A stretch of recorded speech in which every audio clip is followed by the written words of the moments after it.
Thanks for choosing us tonight. If something bad happens in the back seat of a modern day taxi, a Lyft or an Uber, for example, it seems no one has to know. The state does not track crimes that may happen inside an Uber or Lyft. These attacks are tracked, but only by the companies.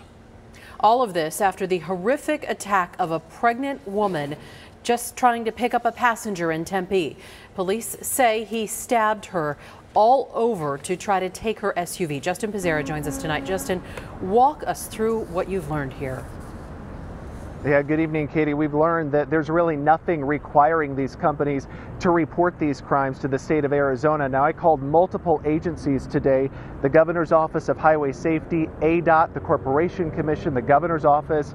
None of them have really the numbers of how many times this has happened inside one of these ride-sharing cars. Now, Uber says later this year it is going to be releasing a transparency report that's expected to give us some more numbers about how many times this actually does happen. We also found out today that as far as the policies go, it really differs from company to company on how these drivers can protect themselves.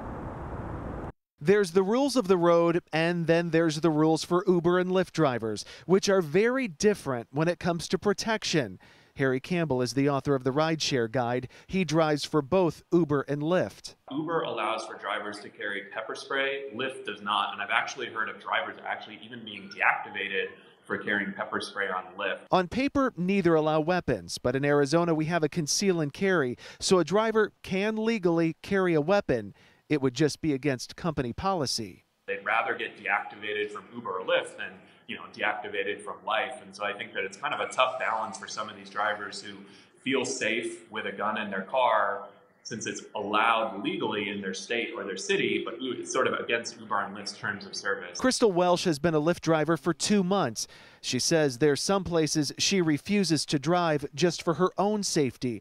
She doesn't see the problem with a driver carrying a gun. I think that if we are vetted properly and properly know how to use a firearm, that we should be able to carry one. Tracking crime is hard to do. Both rideshare companies are not required to report those numbers to the state of Arizona, so it is hard to know how many times a serious crime has been committed against the driver or the passenger.